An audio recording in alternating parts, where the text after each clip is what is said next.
जय Bhim India में मैं स्वाति आप सभी का स्वागत करती हूँ। आइए रुक करते हैं आज के कुछ खास खबरों की ओर। भारतीय बौद्ध ज्ञानलंकार शिक्षण संस्था मुड़वा की ओर से महाउपासक डॉक्टर SP गायकवाड़ इनके मार्गदर्शन में नांदेड़ के बावरी नगर दभड़ में पौष पूर्णिमा के अवसर पर देश विदेश के बौद्ध धम्मगुरु इनके मौजूदगी में 2 दिवसीय 36वीं अखिल भारतीय बौद्ध धम्म परिषद ली गई। पूज्य भदंत धम्म सेवक महास्तवीर इनकी अध्यक्षता में हुई इस बौद्ध धम्म परिषद का उद्घाटन श्रीलंका के सांसद पूज्य भदंत अतुर्लिये रतन थेरा इनके हाथों किया गया।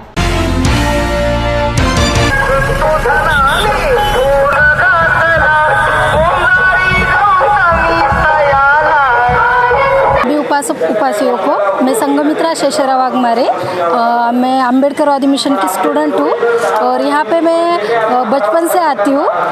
और जो स्टूडेंट के लिए इम्पोर्टेंट है वो है पंचशील, वो तो सभी के लिए इम्पोर्टेंट है और पंचशील हमारे स्टूडेंट के लिए बहुत इम्पोर्टेंट है। और वो पंचशील रियल लाइफ में प्रैक्टिकल लाइफ में कैसे फॉलो करना है यहाँ पे मुझे आके समझ में आता है। और बुद्ध धम्म के अनुसार हमारा सबसे महत्व जाता है वो दान पारमिता है और वो दान पारमिता यहाँ पे आके मुझे समझ में आई।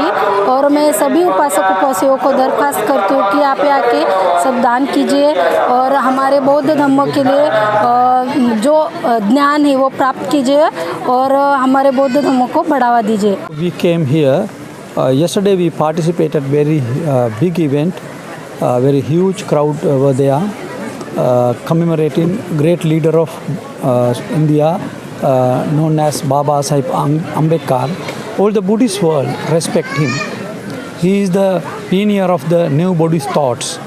He explained his some authored books how to implement way of lifestyle, Buddhist way of lifestyle to the world. That is why we came here as a Sri Lankan Buddhist monks, 22 monks arrival from Sri Lanka.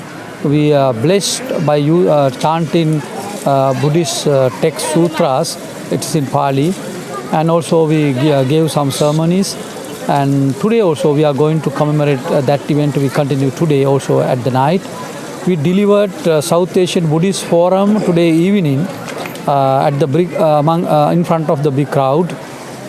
We want to propagate our mission is a peace and harmony and social justice. We bring to the world loving kindness. That is the message of the Buddha. We are here to convey this message to the people. Thank you very much. यह अखिल भारतीय बुद्ध धम्म परिषद बावरी नगर दाभड़ नांदेड़ में 36 साल से यहाँ पर लोगों के मन को अच्छा बनाने का काम चल रहा है। दुनिया अंधेरे में है, अविद्या के चक्कर में लोग चलते हैं, इसलिए विकार बहुत बढ़ते हैं। क्रोध बढ़ता है, द्वेष बढ़ता है, ईर्ष्या बढ़ती है। हर प्रकार के विकार आदमी को उलझन में डालते हैं और उलझनों से आदमी में बहुत तनाव, अशांति, दुख पैदा होता है। इसलिए भगवान बुद्ध ने जो भारत में 2566 साल पहले जो नया मार्ग बताया है, जो जिंदगी को पूरी तरह से बदलाव देता है, तो नया मार्ग है शील शुद्ध ज्ञान का, समाधि शुद्ध ज्ञान का और प्रज्ञा शुद्ध ज्ञान का। इसी मार्ग से आदमी का मन बदलने वाला है। जो उलझने हैं या हर प्रकार का जो मन का जो बंधन है उसको पूरा बदलाव करने के लिए या उसका मूलभूत परिवर्तन करने के लिए मन को वश करना यह जरूरी है। और जितना मन वश में रहेगा आदमी के बुद्धि में, आदमी के पूरे सामर्थ्य में, तो उतना आदमी अपने मन पर पूरी तरह से सामर्थ्य बढ़ाएगा। क्योंकि तमाम शक्तियां जो हैं मन से पैदा होती है और जब मन ही पावरफुल है तो मन में बुद्धत्व की बहुत ज्योतियां हैं, उसे प्रज्ञा की ज्योति कहते हैं। परिषद अखिल भारतीय बौद्ध धम्म परिषद महाविहार बावरीनगर नांदेड या ठिकाणी गेल्या 36 वर्षापासून या ठिकाणी ही परिषद भरत असते। या परिषदेमध्ये अनेक देशाविदेशातून विद्वान भिक्षू या ठिकाणी धम्मदेशना देण्यासाठी येत असतात. आपण पाहिलं याही वर्षी श्रीलंकेहून 22 भिक्खू संघ 22 भिक्षू या ठिकाणी उपस्थित झालेले आहेत आणि अतिशय सुंदररित्या श्रीलंकन ट्रेडिशनमध्ये त्यांनी सुंदर परित्राण पाठ काय असते आणि त्याचं महत्त्व काय असते, परित्राण पाठामुळे माणसाचं मन कसं प्रसन्न होते आणि त्यामुळे माणसाला धम्म श्रवण करण्यासाठी कशी ऊर्जा मिळते हे आपल्याला काल ऐकायला मिळालेलं आहे. आणि आजही सुरुवातीला परित्राण पाठ करूनच धम्मदेशनाला सुरुवात होणार आहे. तेव्हा ही धम्म परिषदा भरवण्याचं कारण एकच की लोकांच्यामध्ये आजही बोधिसत्व परमपूज्य डॉक्टर बाबासाहेब आंबेडकरांच्या धम्मक्रांतीनंतर धम्म रुजलेला नाही आणि म्हणून या धम्म परिषदेच्या माध्यमातून लोकांना किमान धम्म तरी श्रवण करता येईल आणि तशा प्रकारची प्रेरणा घेऊन आपापल्या गावामध्ये आपापल्या परिसरामध्ये धम्माचं कार्य, एखाद्या भिक्षूंना बोलावून प्रवचनाचं आयोजन असं धार्मिक काम करता येईल या उद्देशाने या ठिकाणी गेल्या 36 वर्षापासून धम्म परिषदेचं आयोजन आहे. कोल्हापुर जिला मुरगुड शहर में 3 दिन सीटू कर्मियों की 16वीं राज्य अधिवेशन चल रहा है. इस अधिवेशन में कई नेताओं ने केंद्र और राज्य सरकार पर निंदा की. मोदी जी ने अच्छे दिन दिखाकर लोगों को फंसाया है. देश में किसान को न्याय नहीं मिल रहा है. दिन ब दिन बेरोजगारी बढ़ रही है. जनता हैरान है. केंद्र सरकार अदानी अंबानी को बिका हुआ है. आने वाले 2024 चुनाव में हरा देने का निर्धार इस अधिवेशन में किया गया. प्रमुख वक्ता के रूप में पूर्व विधायक नरसया आदामी, कॉमरेड हेलमता, एम.एच. शेख, डी.एल. कराट के आर. रघु इन्होंने अपनी बात रखी. इस वक्त कार्याध्यक्ष चंद्रकांत यादव, प्राचार्य सुभाष जाधव, उदय नारकर मौजूद थे. मी राज्य सरकारला विचारणार आहे, काय बांधकाम कामगारांचे घर का या ठिकाणी पूर्ण होत नाही? योजना आहे सरकारची, बांधकाम कामगार नोंदणीत असेल त्याला मंडळाकडनं 2 लाख रुपये सबसिडी आहे आणि केंद्र आणि राज्याची 2 लाख सबसिडी आहे. शहरामध्ये असेल 2.5 लाख सबसिडी आहे. तर मला मी विचारणार आहे, इथले जे आमदार आहेत, तिथले जे खासदार आहेत, इथले जे मंत्री आहेत, यांना विचारणार आहे, किती घर तुम्ही बांधलात बांधकाम कामगाराकडे? महाराष्ट्रातल्या CITUचं 16वर राज्य अधिवेशन मुरगुडमध्ये होतं आहे. शाहू महाराजांच्या जन्मस्थानाच्या ठिकाणी ज्यावेळी शाहू महाराजानं देशाच्या संविधानाचा सुरुवात केली असं म्हटलं तर वावगं ठरणार नाही. 1902ला भारतामध्ये पहिला, जगामध्ये पहिला जो GR केला, ज्याच्यामध्ये उपेक्षितांना न्याय हा या घटनेचा आधार आहे, त्या शाहू महाराज जन्मस्थळावर आम्ही जाणीवपूर्वक कागलमध्ये आज ही 16वी परिषद घेत आहोत. कामगार वर्गासमोर जे आव्हानात्मक प्रश्न आहेत, म्हणजे भारतातले कामगारांनी लढून मिळवलेले 32 कायदे त्याचं 4 कायद्यात रूपांतर करून भारत सरकार कामगारांचे हक्क हिरावून घ्यायला लागले. त्याच्या विरुद्धची लढाई आतापर्यंत चालू आहे. त्याची व्याप्ती वाढवण्यासाठी हे 16 अधिवेशन आहे. अखिल भारतीय अधिवेशन लवकरच त्रिशूरमध्ये आहे. त्या ठिकाणी त्याचा पुढचा टप्पा होईल आणि देशातल्या सरकारला ते वाटते, आत्ता असणाऱ्या आम्हीच आहोत, भाजपला वाटतंय कामगार वर्गाच्या नेतृत्वाखाली या देशातल्या सरकारला नवा पर्याय CITUच्या पुढाकारानं या देशाच्या समोर कामगार कष्टकरी जनतेला बनवून दिला जाईल. याची सुरुवात या शाहू नगरीत होईल, याचा आमचा विश्वास आहे. म्हणून आम्ही या ठिकाणी परिषद घेतो आहोत. आपल्या आम जनतेला आमची विनंती आहे, कामगार वर्गासमोरच नाही, देशातल्या लोकशाही समोर, संविधानासमोर, संविधानच संपुष्टात आणण्याचा जो केंद्र सरकारचा प्रयत्न आहे, त्याच्या विरुद्धची लढाई शाहू जन्मस्थळावर होते आहे. यात आम जनतेने भागीदारी करावी अशी मी विनंती करतो. अमरावती के सांस्कृतिक भवन में विदर्भ स्तर पर भोई समाज का उपवर वधु परिचय मिलन समारोह आयोजित किया गया था. इस कार्यक्रम में प्रहार संगठन के अध्यक्ष व विधायक बच्चू कडू ने बड़ा बयान दिया है. समय अच्छा रहा तो प्रहार मजबूती से आगे आएगा और प्रहार संगठन का भोई समुदाय के पहले विधायक बनेंगे, ऐसा बयान बच्चू कडू ने दिया. अब तक सभी समुदाय के विधायक बने हैं, लेकिन भोई समुदाय के विधायक नहीं बने, ऐसी खंत भी उन्होंने व्यक्त की है। म्हणजे इकडे ओबीसी मधून निघाले आपण आता इकडे बीजेपी मध्ये भरवली असं एकंदरीत चित्र होतं, पण तिथे आपण पाहिलं तर अतिशय वाईट अवस्था आहे. मी बीजेपीचा राज्यमंत्री पण होतो आणि आम्हाला 2.5 वर्षच भेटले. त्यात उद्धवजीचा साक्षात्कार होता. हे मोठ्या चांगल्या गतीने काम करत होते आणि त्याच्यामुळे ते 2.5 वर्ष आमचे वाया गेले. पण मी सांगतोय, शिंदे साहेब आता आहे आणि त्यांच्या सोबतीला फडणवीस साहेब आहे. मी दाव्यानं सांगतोय, मी दिव्यांगासाठी 15 मी सांगतोय, जर काळ चांगला चालला आणि प्रहार जर मजबूतीनं समोर आला तर काय आतापर्यंत कुठल्या पक्षानं आमदार दिला नाही दिला हा नंतरची गोष्ट आहे, पण प्रहार भोई समाजाचा पहिला आमदार दिल्याशिवाय राहणार नाही हे सुद्धा सांगतो. आपल्या सर्वांचे आभार मानतो. धन्यवाद. जय हिंद, जय महाराष्ट्र. जय भीम इंडिया में वक्त हो चला है एक छोटी सी ब्रेक का। मिलते हैं ब्रेक के बाद।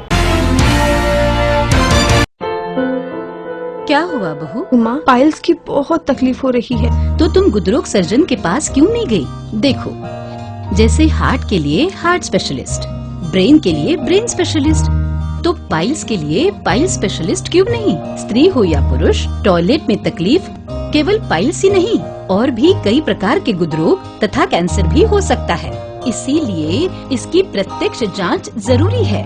ठीक है माँ, पर जांच के लिए हम जाएंगे कहाँ? वही काले आयुर्वेदिक पाइल्स हॉस्पिटल में। लेकिन माँ, प्रेगनेंसी में पाइल्स की दवाइयाँ? प्रेगनेंसी में आयुर्वेदिक दवाइयाँ सुरक्षित होती है। जनहित में जारी काले आयुर्वेदिक पाइल्स हॉस्पिटल, औषधि चिकित्सा तथा सर्जरी ट्रीटमेंट उपलब्ध। हमारा पता उमरेड रोड, दिघौरी बस स्टॉप के पास, नागपुर। अधिक जानकारी के लिए वेबसाइट पर जाएं kalepileshospital.com। ब्रेक के बाद आप सभी का फिर एक बार जय भीम इंडिया में स्वागत है।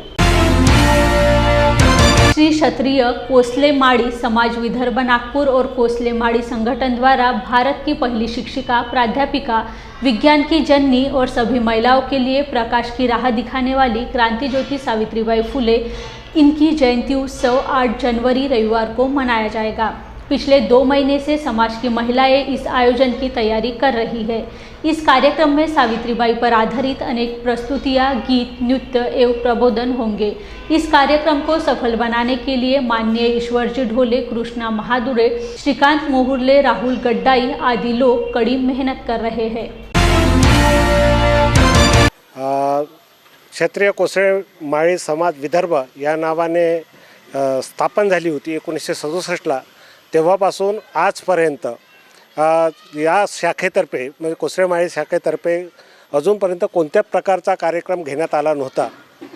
गेल्या 2 वर्षापासून आम्ही सर्व समाज बांधव एकत्रित आलो आणि असं ठरवलं की 3 जानेवारी म्हणजे सावित्रीबाई जयंतीनिमित्त कार्यक्रम घेण्याचा ठरविला होता।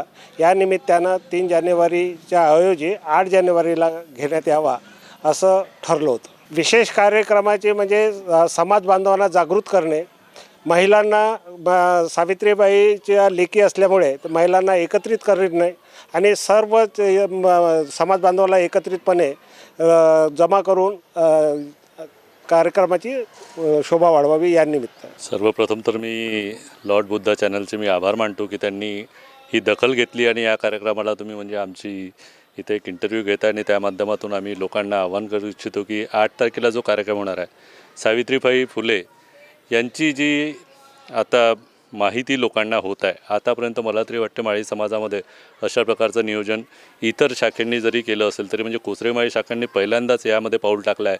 आणि इथे एवढ्या वर्षापासून इथे जे प्लॉट पडलेलं होतं 6000 स्क्वेअर फीटचा प्लॉट आणि त्यामध्ये एक अशा प्रकारचं आयोजन आणि औचित्य होतं की 3 तारखेला सावित्रीबाईंची जयंती झाली आणि त्यानंतर त्याला म्हणजे उत्साह रूपात त्याला साजरी करायची असा काही महिलांनी संघ बांधला। त्यामध्ये सौ नंदाताई सोनुले, माझी मिसेस जया महादुरे, ज्योत्स्नाताई महादुरे आणि इथल्या काही स्थानिक महिला चौधरी काकू, वाडई काकू यांनी इथे खूप मेहनत घेतली या कार्यक्रमाकरिता आणि मागच्या 3 महिन्यापासून कमीत कमी या सर्व महिला इथे प्रॅक्टिस करत आहे। आज पण म्हणजे त्यांचा प्रॅक्टिसचाच दिवस आहे, शेवटला दिवस आहे आणि उद्या त्यांना आम्ही अवकाश दिला आहे. त्याच्यानंतर परवाला त्या सर्व महिला इथे म्हणजे एकत्र येतील आणि या कार्यक्रमाला चांगल्यात चांगलं करण्याचा म्हणजे उत्साहामध्ये साजरा करण्याचा ते प्रयत्न करतील. आणि त्याच्यातूनच मी सर्व जे माझे माळी समाजातले म्हणजे बांधव आहे त्यांना विनंती करतो की त्यांनी कृपया या कार्यक्रमाला आवर्जून उपस्थित राहावं आणि या कार्यक्रमाची शोभा वाढावी. कारण की आपणच आपल्या जे कलागुण आहे त्याला जर आपण दाद दिली, त्याला जर आपण साथ दिली तर नक्कीच ही जी आपली महिलांची टीम आहे किंवा कोसरे माळी संघटन म्हणून एक संघटनसुद्धा आम्ही म्हणजे तयार केलेलं आहे, त्या संघटनेलासुद्धा म्हणजे तुमचं बळ मिळेल आणि तुमचा आशीर्वाद आणि तुमची जर उपस्थिती जर लाभली तर नक्कीच हा कार्यक्रम सफल होईल. आणि सावित्री आईंचे जे विचार आहे, आचार आहे ते लोकांपर्यंत पोहोचवण्याचा आम्ही जे एक मानस धरला आहे तो नक्कीच या कार्यक्रमाच्या माध्यमातून आम्ही पूर्ण करण्याचा प्रयत्न करणार आहोत. माई सावित्रीबाई फुले यांच्या ज्या पद्धतीने आजपर्यंत प्रचार झालेला नव्हता आणि लोकांना आजपर्यंत त्याची माहितीसुद्धा खूप कमी लोकांना होती. सगळ्यांना रत्न वगैरे सगळं काही मिळालं, पण सावित्रीबाई फुलेंच्या बाबतीमध्ये शाळा कॉलेजमध्ये विचारलं असता कुणी त्याच्याबद्दल काही माहिती देत नसतं. त्यामुळे सावित्रीबाईंनी काय केलं आणि ती स्त्रियांसाठी काय करत होती ही जागृती आणण्यासाठी आम्ही हा कार्यक्रम घेत आहोत. आणि 8 तारखेला हीच जागृती करण्याचा प्रयत्न आम्ही सगळ्यात जास्त करणार आहोत आणि जास्तीत जास्त नागरिकांपर्यंत हा कार्यक्रम पोहोचला पाहिजे याचं आम्ही सूचन केलेलं आहे. बस एवढंच म्हणणं आहे माझं. नियोजन तर भरपूर आहे. आम्ही समाज बांधव कसं एकत्र येऊ आम्ही याची पहिली वाटचाल आम्ही ही या माध्यमातून उभी केलेली आहे. ज्या मायमाऊलींनी स्वतःचं अस्तित्व गमावून स्वतःच्या अंगावर शेण घेऊन लोकांच्या शिव्या खाऊन तिने महिलासाठी जे काही केलेलं आहे, महिला समोर आलेल्या आहे आणि त्या महिलेचा आज ज्या महिला चंद्रावर जाऊन पोचल्या आणि समाजासाठी महिला काय करतील आणि जास्तीत जास्त महिला कशा समोर येतील हाच आमचा या मागचा उद्देश आहे. आणि जास्तीत जास्त समाज कसा एकत्र येईल आणि समाजामध्ये जी प्रवृत्ती जी लोकांची स्त्रीकडे पाहण्याची आहे ती कशी बदलेल, स्त्री घरात आजपर्यंत राहत होती ती कशी समोर येईल याची सुरुवात आज आम्ही आपल्या समाजापासून आमच्या घरापासून करत आहोत.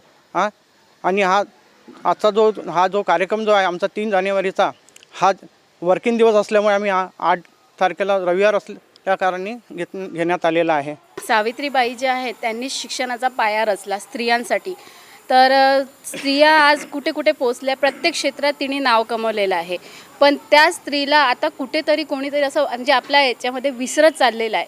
तर आमचा हा असा प्रोग्राम आहे की त्या स्त्रीला म्हणजे प्रत्येक आपले लहान जे मुलं आहेत त्यांनी ओळखत राहावं आणि त्यांचं नाव म्हणजे समोर येत राहावं. हाच आमचा समाजाचा आहे. आणि आमचा माळी समाज जो आहे तो कुठेतरी मागासलेला आहे, त्या समाजालाही आम्हाला समोर आणायचं आहे.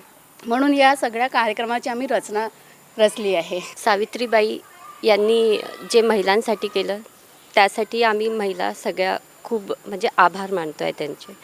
आणि तेच माझं हेच म्हणणं आहे की त्यांच्या ह्या जयंतीनिमित्त आम्ही सगळ्या महिला एकत्र यावे आणि विविध कार्यक्रमाच्या माध्यमातून त्यांची जयंती आम्ही साजरी हा कार्यक्रम म्हणजे समाज बांधवांना जागृत करणे आणि त्यांना महात्मा फुले सावित्रीबाईबद्दल माहिती जे विसरून गेलेले होते त्यांच्याबद्दल त्यांनी कार्य केलेलं होतं ते कार्य पुन्हा जागृत व्हावं आणि महिलांनी त्या पुढल्या वाटचाल करावी यासाठी आम्ही हा कार्यक्रम राबवलेला आहे.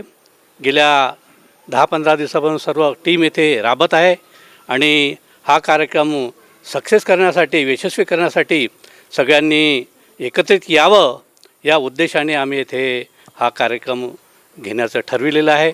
तसं पाहिलं तर 3 जानेवारी हा सावित्रीबाई फुलेंचा जयंती महोत्सव आहे, परंतु महिलांना आणि मुलींना इतरांना सुट्टी नसल्यामुळे तो कार्यक्रम आम्ही 8 जानेवारीला घेतलेला आहे. तर मी समाज बांधवांना आवाहन करतो की त्यांनी जास्तीत जास्त संख्येने आणि महिलांना आवर्जून मी आवाहन करतो की त्यांच्यासाठीच हा कार्यक्रम आहे तर त्यांनी आवर्जून हजर राहावे आणि कार्यक्रमाची शोभा वाढावी हेच मी या प्रसंगी सांगू इच्छितो. मी स्वाती सोनुले. 8 जानेवारीला सावित्रीबाई फुले यांचा कार्यक्रम आम्ही इथे ठेवलेला आहे. ज्या सावित्रीमुळे आम्ही घडलो आहे तरी सर्व महिलांनी या सावित्रीच्या कार्यक्रमास उत्साहाने सहभागी व्हावे हीच इच्छा. कारण ज्या सावित्रीमुळे आम्ही इतकं मोठं झालो आहोत, उच्च पदावर पोचलो आहोत, तरी सर्व महिलांना पुरुषांना विनंती आहे आग्रहाची की खूप संख्येने आमच्या कार्यक्रमाला प्रोत्साहन द्यावं हीच विनंती.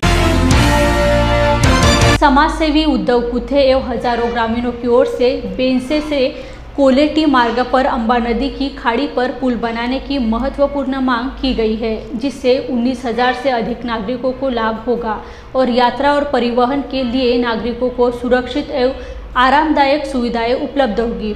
प्रदर्शनकारी उद्धव कुते ने चेतावनी भी दी है कि यदि पुल नहीं बना तो वे 24 जनवरी को अनशन करेंगे और देश के गणतंत्र दिवस 26 जनवरी को जल समाधि लेंगे. इस जनहित आंदोलन को जनता का अच्छा प्रतिसाद और समर्थन मिल रहा है. इस पर प्रशासन की क्या भूमिका होगी, इस पर सभी का ध्यान लगा है. देशाचे रहिवासी आहोत. आम्हाला काय गावात एस टी पण पोचत नाही येण्या जाण्यासाठी आणि आम्हाला ह्या नदीतनं जाण्याचा पण मार्ग नाही. पहिल्या बोटी होत्या होड्या, आता आपण बंद झालेले आहेत. जाण्याचा मार्ग आमचा खूपच बंद झालेला आहे. तर आम्हाला हे पूल करून देणं हे आम्हाला चांगलं आहे म्हणून. माझे नाव महादेव कमले कुथे, मी झोतीरपाडा गावचा रहिवासी आहे. आम्ही आज म्हणजे माझं वय आता 70 आहे. ह्या 70 वयाच्या ह्या कारकिर्दीत ह्या नदीतून उतरून इकडून तिकडं म्हणजे पलीकडे जायचो यायचो. तो आता म्हणजे पुढच्या पिढीला काय त्रास होऊ नये म्हणून जर शासनाने इथं ब्रिज टाकलं तर पुढच्या पिढीला त्याचा फायदा होईल. शिवाय आमच्या इथं ही मोठी एवढी कंपनी आणि ते कंपनी पश्चिमेला आहे आणि पूर्वेला आमचं गाव आहे. आज उद्या ज्या कंपनीत काय दुर्घटना घडली तर आम्हाला कुठं पळून जायला मार्ग राहिलेला नाही. शिवाय इकडून शिव पवनार मार्ग गेला ते अंतर भयंकर आहे, नागोटला मार्ग गेलो ते अंतर भयंकर आहे. तेव्हा आम्हाला हे झेपणार नाही. तेव्हा शासनाने आमच्याकडं बघून हा ब्रिज टाकावं हीच. नमस्कार, मी उद्धव कुथे. बेनशे चा जो बंदर आहे त्या बंदरच्या आज किनारी आहे. मी या ठिकाणी आलेलो आहे कारण आज मॅक्स महाराष्ट्रचे जे मेन पत्रकार आहेत धम्मशीलजी सावंत यांना मी विनंती केली की आमची बातमी जनतेपर्यंत पोचायला पाहिजे आणि त्यांनी आमच्या विनंतीला मान देऊन या ठिकाणी आलेले आहेत. बातमी म्हणजे काय आहे की या ठिकाणी ज्या ठिकाणी मी उभा आहे त्या ठिकाणचा ब्रिज होणं अत्यंत गरजेचं आहे. ही जी ब्रिजची मागणी आहे ही 70 वर्षापासूनची प्रलंबित आहे. माझे वडील 25 वर्ष सरपंच होते, त्यांच्या कारकिर्दीपासूनची मागणी आहे. ठीक आहे, त्यावेळेला काय झालं आम्हाला माहिती नाही, परंतु आता शासनाकडे भरपूर पैसा आहे. मी एकच सांगेन की आपण बातम्या बघतो, आमचा हा जो बजेट आहे फक्त आणि फक्त 35 ते 40 कोटीचा बजेट आहे. याचा इस्टिमेट स्वतः इंजिनियर साहेबांनी बनवलेले आहे, PWDच्या अधिकाऱ्यांनी बनवलेला आहे. मी एक उदाहरण देईन की आपण बातमी बघतो, टी व्ही बघतो, त्या टी व्हीमध्ये मी बघितलं की आत्ताच जो नागपूरचा हायवे बनवला समृद्ध महामार्ग, त्या समृद्ध महामार्गासाठी ज्या काही सुविधा केलेल्या आहेत मुख्यमंत्री साहेबांनी त्या अत्यंत चांगल्या पद्धतीच्या सुविधा केलेल्या आहेत आणि खूप असा खर्च केलेला आहे. त्यांनी सांगितलेलं आहे की हा जो मार्ग आहे हा सगळ्या परिसराला समृद्ध करील आणि म्हणून आम्ही हा मार्ग चांगल्या पद्धतीने बनवलेला आहे. त्याच्या पलीकडे त्यांनी सांगितलं की या मार्गासाठी खूप खर्च झालेला आहे, परंतु हा मार्ग बनवत असताना जे काय जंगल आली त्या जंगलाच्या मधीतून आम्ही हा मार्ग काढलेला आहे. तर त्या जंगलामध्ये जे प्राणी राहतात त्या प्राण्यांना वरून जाणे येण्यासाठी 350 कोटी रुपयाचे ब्रिज बांधलेले आहेत. त्यांची व्यवस्था केलेली आहे. तिथे त्या ब्रिजच्या किनारी मालतोटे झाडी लावण्याचं पण त्यांचं काम चालू आहे आता, असं त्यांनी सांगितलं. मी मुख्यमंत्री साहेबांना हात जोडून विनंती करीन, त्या ठिकाणचा महामार्ग बनवला त्यासाठी पैसा आपण खर्च केलात, त्या ठिकाणच्या प्राण्यांना खर्च केला, त्यांची येण्या जाण्याची व्यवस्था केलीत, तर या ठिकाणी 19,000 माणसं राहतात. या माणसांच्या येण्या जाण्याच्या व्यवस्थेसाठी फक्त आणि फक्त 40 कोटीची गरज आहे. साहेब, हे 40 कोटी जे आहेत हे पेट्रोल डिझेलच्या माध्यमातून शासनाचे वसूल होतील. कारण या ठिकाणी जे जाणं येणं आम्हाला उलटं पडतं आहे. माझ्या तालुक्याला जायला आज देश स्वातंत्र्य होऊन 75 वर्ष झाली, परंतु माझ्या तालुक्याला जायला मला दुसऱ्या तालुक्यातून जावं लागतं. तर माझ्या तालुक्याला फक्त तुम्ही जोडण्याचं मला काम करा. आम्ही आमची जनता कधी आपल्या सरकारला विसरणार नाही. मी कोणालाही दोष देत नाही, परंतु ज्यांनी आमचा वापर करून घेतला त्यांना नक्कीच दोष देईन. कारण त्यांचं काम होतं, लोकप्रतिनिधीचं काम होतं की लोकांच्या आणि जनतेच्या समस्या या मंत्रालयापर्यंत, या शासनापर्यंत पोचवायची आणि त्यांनी आमची ही मागणी पूर्ण करायची. अमरावती पुलिस आयुक्तालय की ओर से पुलिस मुख्यालय में महाराष्ट्र पुलिस वर्धापन दिन मनाया गया और इस अवसर पर शहर के छात्रों को पुलिस विभाग के बारे में पूरी जानकारी प्राप्त करने के लिए एक विशेष कार्यक्रम आयोजित किया गया था। इस अवसर पर छात्रों को सभी शस्त्रों की जानकारी दी गई। साथ ही पुलिस विभाग में लड़कियों के खिलाफ होने वाली हिंसा को रोकने के लिए कानून की जानकारी भी दी गई। अमरावती शहर पोलीस आयुक्तालयातर्फे विविध स्टॉल्सचं इथं प्रदर्शन ठेवलेलं आहे. त्यामध्ये वेपन आहे, QRT आहे, डायल 112 आहे, वायरलेस आहे, महिला सेल, BDDS, सायबर क्राईम आणि डॉग स्क्वॉड या प्रत्येक विभागाचं आम्ही प्रदर्शन ठेवलं आहे. याचा उद्देश हाच आहे की पोलीस आणि समाज यांच्यामधली दूरी कमी होऊन पोलिसांच्याबद्दल, पोलीस काय काम करतं ह्याबद्दल लोकांना माहिती व्हावी आणि पोलिसांच्या प्रति आदर निर्माण व्हावा, हाच याचा उद्देश आहे. जय भीम इंडिया में वक्त हो चला है एक छोटी सी ब्रेक का। मिलते हैं ब्रेक के बाद। क्या हुआ बहू? माँ, पाइल्स की बहुत तकलीफ हो रही है। तो तुम गुदरोग सर्जन के पास क्यों नहीं गई? देखो, जैसे हार्ट के लिए हार्ट स्पेशलिस्ट, ब्रेन के लिए ब्रेन स्पेशलिस्ट, तो पाइल्स के लिए पाइल्स स्पेशलिस्ट क्यों नहीं? स्त्री हो या पुरुष, टॉयलेट में तकलीफ केवल पाइल्स ही नहीं और भी कई प्रकार के गुदरोग तथा कैंसर भी हो सकता है। इसीलिए इसकी प्रत्यक्ष जांच जरूरी है। ठीक है माँ, पर जांच के लिए हम जाएंगे कहाँ? वही काले आयुर्वेदिक पाइल्स हॉस्पिटल में। लेकिन माँ, प्रेगनेंसी में पाइल्स की दवाइयाँ? प्रेगनेंसी में आयुर्वेदिक दवाइयाँ सुरक्षित होती है। जनहित में जारी काले आयुर्वेदिक पाइल्स हॉस्पिटल, औषधि चिकित्सा तथा सर्जरी ट्रीटमेंट उपलब्ध। हमारा पता उमरेड रोड, दिघौरी बस स्टॉप के पास, नागपुर। अधिक जानकारी के लिए वेबसाइट पर जाएं kalepailshospital.com। ब्रेक के बाद आप सभी का फिर एक बार जय भीम इंडिया में स्वागत है। बुल्ढाना जिला मलकापुर शहर के कृषि उत्पन्न बाजार समिति के हॉल में 6 जनवरी संध्या को पत्रकार दिन बड़े ही धूमधाम से मनाया गया। मराठी हिंदी पत्रकार संघ की ओर से आयोजित इस कार्यक्रम में आमंत्रित मलकापुर विधानसभा के विधायक श्री राजेश एकड़े, मलकापुर तहसीलदार श्री सुरटकर साहेब, हिंदी मराठी पत्रकार संघ की प्रदेशाध्यक्ष कुमारी धनश्री काटीकर द्वारा शहर के सभी संगठनों के पत्रकारों को स्मृति चिन्ह देकर गौरव किया गया।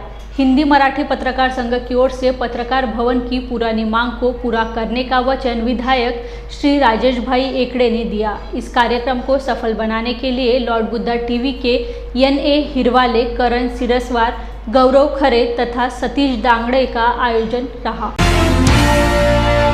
पत्रकार दिनाच्या खूप खूप शुभेच्छा देतो आणि त्यांना पत्रकारितेत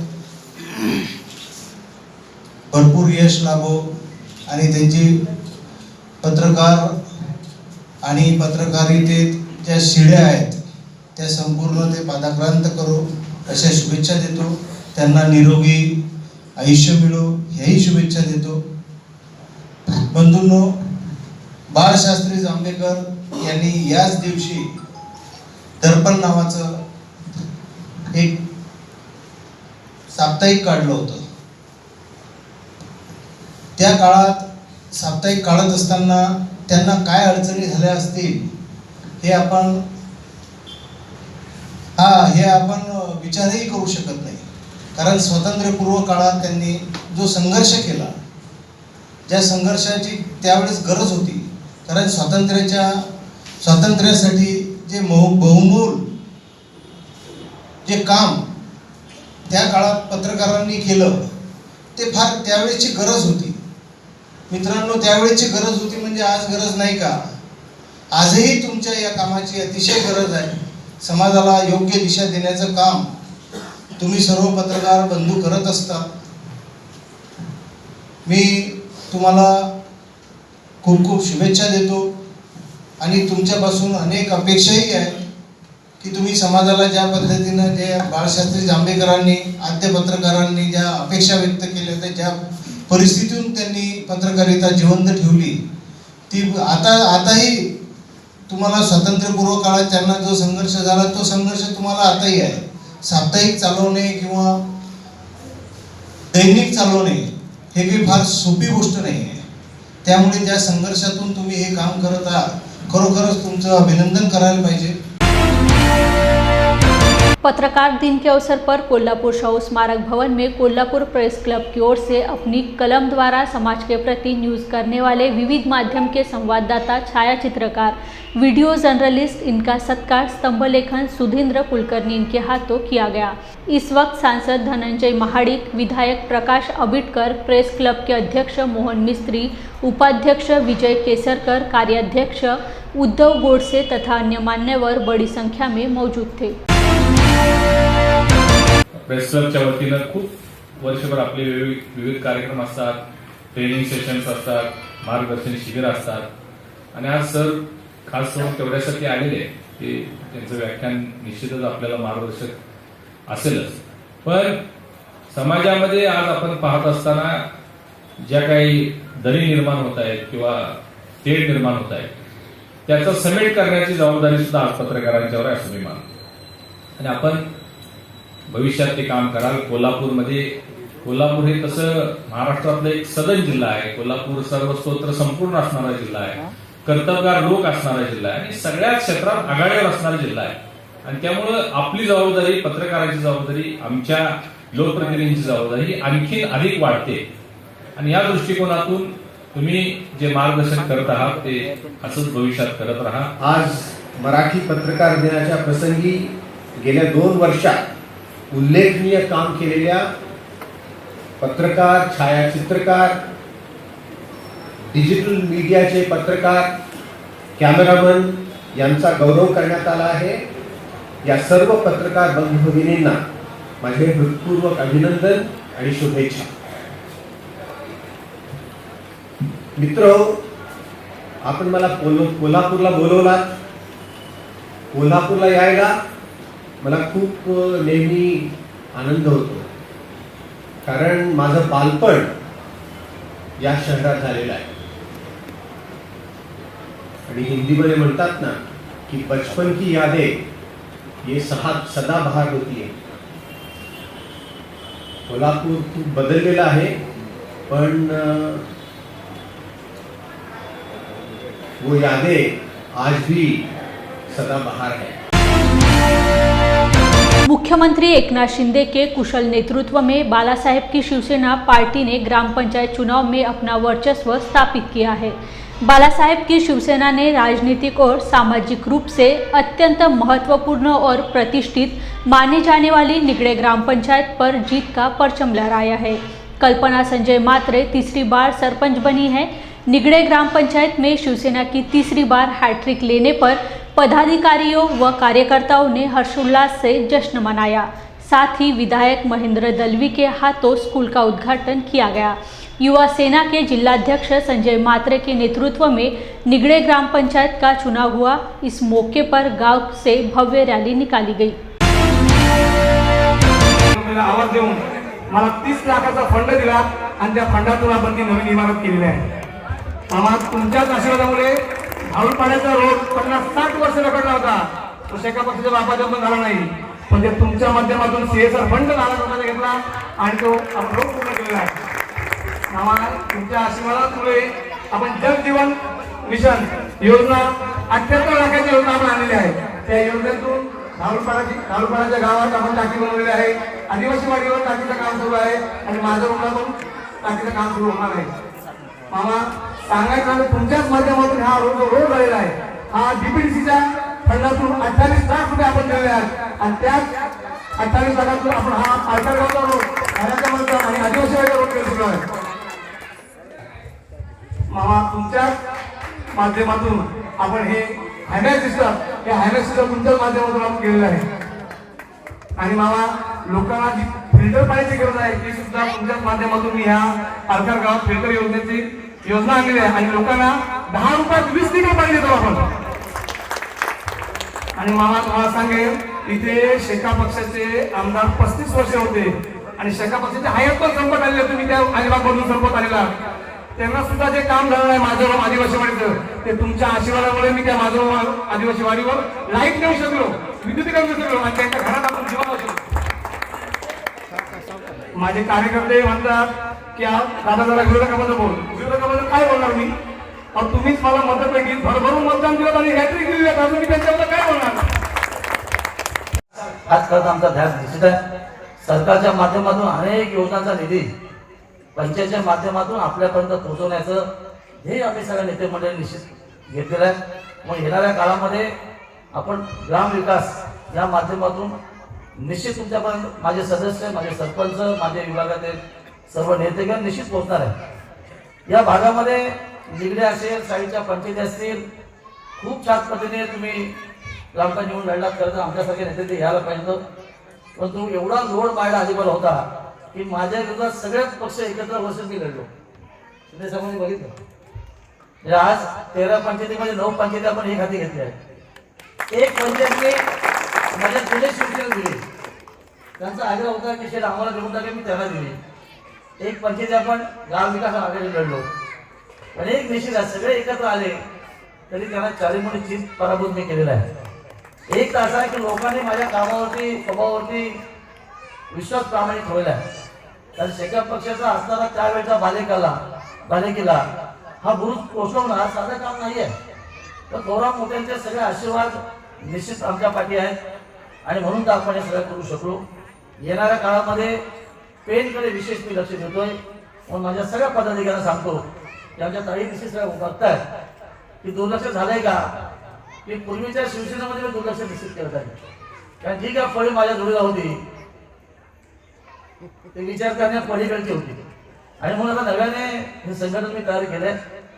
हळूहळू सगळ्यांना मी प्रवास घेतोय.